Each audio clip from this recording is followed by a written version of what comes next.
Kami dari kelompok 4 adalah Mariana Delviana, Gabrielia Anastasia Ponda, Sekar Ayu Awarianing Hardianti akan menjelaskan tentang BPK.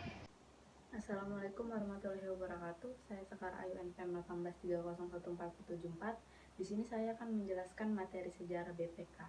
Kekuasaan pemeriksaan keuangan negara atau eksaminatif menurut Undang-Undang Dasar 1945 itu dilakukan oleh Badan Pemeriksaan Keuangan atau BPK.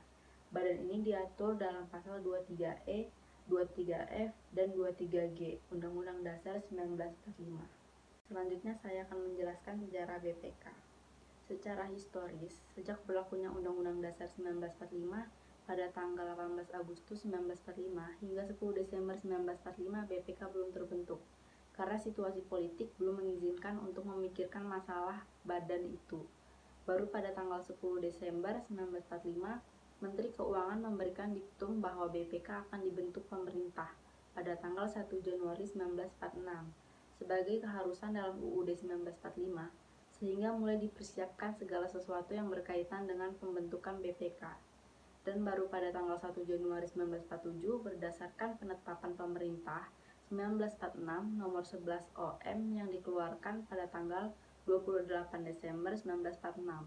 Presiden RI menetapkan berdirinya BPK yang berkedudukan sementara di Kota Magelang. Pada waktu itu memiliki 9 orang pegawai dan sebagai ketua Badan Pemeriksa Keuangan pertama adalah R. Susasno. Untuk memulai tugasnya, BPK dengan suratnya tanggal 12 April 1947 nomor 941 telah mengumumkan kepada semua instansi di wilayah Republik Indonesia mengenai tugas dan kewajibannya dalam memeriksa tanggung jawab tentang keuangan negara. Untuk sementara masih menggunakan peraturan perundang-undangan yang dahulu berlaku bagi pelaksanaan tugas Algemeen Rekenkamer atau Badan Pemeriksa Keuangan Hindia Belanda, yaitu ICW dan IAR.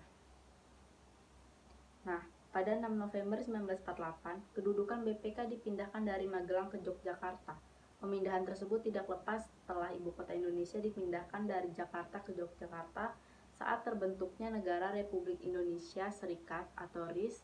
Pada 1949 dibentuk juga dengan Dewan Pengawasan Keuangan dengan kantor di Bandung. Sementara BPK masih tetap ada. Namun, saat kembalinya bentuk Negara Kesatuan Republik Indonesia atau NKRI, BPK dan DPK kemudian digabung dengan berkantor di Bandung pada 1950. Pada tanggal 5 Juli 1959 dikeluarkan dekret Presiden RI yang menyatakan berlakunya kembali UUD 1945. Dengan demikian, Dewan Pengawas Keuangan berdasarkan UUD 1950 kembali menjadi Badan Pemeriksa Keuangan berdasarkan pasal 23 ayat 5 Undang-Undang Dasar tahun 1945. Pada era reformasi, BPK telah mendapat dukungan konstitusi dari MPR RI dalam sidang tahun 2002 dengan memperkuat kedudukan BPK sebagai lembaga pemeriksa eksternal di bidang keuangan negara. Nah, di mana dikeluarkannya TAP MPR nomor 6/MPR tahun 2002 yang antara lain menegaskan kembali kedudukan Badan Pemeriksa Keuangan sebagai satu-satunya lembaga pemeriksa eksternal keuangan negara dan peranannya itu perlu lebih dimantapkan sebagai lembaga yang independen dan profesional. Terima kasih. Wassalamualaikum warahmatullahi wabarakatuh. Saya Gabrielia Anastasia Ponda akan menjelaskan tentang susunan BPK. BPK dalam memeriksa pengelolaan dan tanggung jawab keuangan negara dalam melaksanakan tugasnya terlepas dari pengaruh dan kekuasaan pemerintah, akan tetapi tidak berdiri di atas pemerintah. Dengan kata lain, bahwa eksistensinya BPK bukan bersifat formalitas semata, tetapi merupakan lembaga yang diharapkan berfungsi sebagaimana dimaksud oleh Undang-Undang Dasar Negara Republik Indonesia. Badan Pemeriksaan Keuangan berbentuk dewan yang terdiri atas seorang ketua merangkap anggota, seorang wakil ketua merangkap anggota, dan 7 anggota. Pimpinan BPK dipilih dari dan oleh anggota.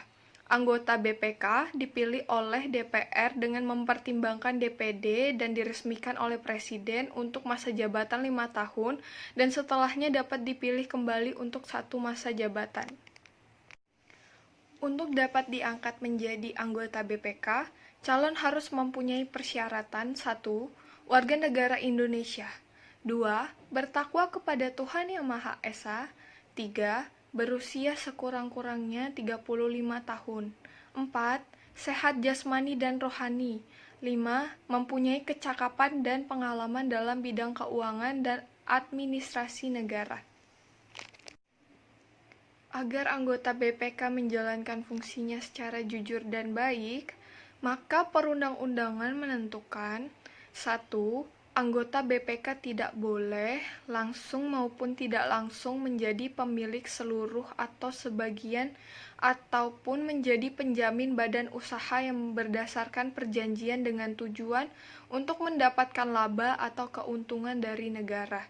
2. Anggota BPK tidak boleh merangkap jabatan dalam lingkungan lembaga negara yang lain, jabatan dalam lingkungan pemerintahan negara, ataupun dalam lingkungan lembaga negara. 3. Anggota BPK tidak boleh berniaga dan atau mempunyai kepentingan dalam usaha berniaga. Pihak-pihak lain, baik langsung maupun tidak langsung. 4. Anggota BPK tidak boleh memiliki piutang atas beban keuangan negara, terkecuali surat-surat obligasi umum. Perkenalkan, nama saya adalah Maria Delviana. Saya akan menjelaskan mengenai tugas dan wewenang Badan Pemeriksa Keuangan atau BPK.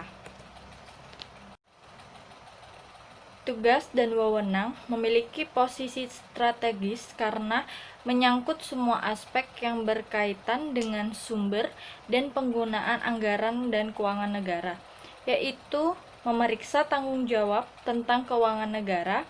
Hasil pemeriksaan itu diberitahukan kepada DPR, DPD, dan DPRD. Yang kedua, memeriksa semua pelaksanaan APBN. Yang ketiga, memeriksa tanggung jawab pemerintah tentang keuangan negara. Sehubungan dengan penuaian tugasnya, BPK berwenang meminta keterangan yang wajib diberikan oleh setiap orang, badan atau instansi, pemerintah atau badan swasta, sepanjang tidak bertentangan dengan peraturan perundang-undangan. Menurut Muhammad Kusnardi dan Bintan R. Saragi menyimpulkan, tugas pokok BPK menjadi 3 macam fungsi, yaitu yang pertama, fungsi operatif, yaitu melakukan pemeriksaan, pengawasan, dan penelitian atas penguasaan dan pengurusan keuangan negara. Yang kedua, fungsi yudikatif, yaitu melakukan tuntutan perbendaharaan dan tuntutan ganti rugi terhadap bendaharawan dan pegawai negeri. Bendaharawan yang karena perbuatannya melanggar hukum atau melalaikan kewajibannya menimbulkan kerugian besar bagi negara. Yang ketiga, fungsi rekomendatif, yaitu memberi pertimbangan kepada pemerintah tentang pengurusan keuangan negara.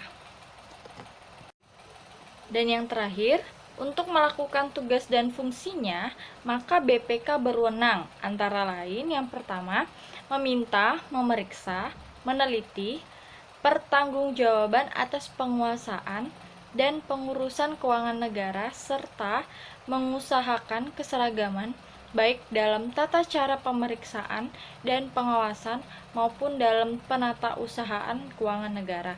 Yang kedua, mengadakan dan menetapkan tuntutan perbendaharaan dan tuntutan ganti rugi. Dan yang ketiga, melakukan penelitian, penganalisisan terhadap pelaksanaan peraturan perundang-undangan di bidang keuangan. Sekian dan terima kasih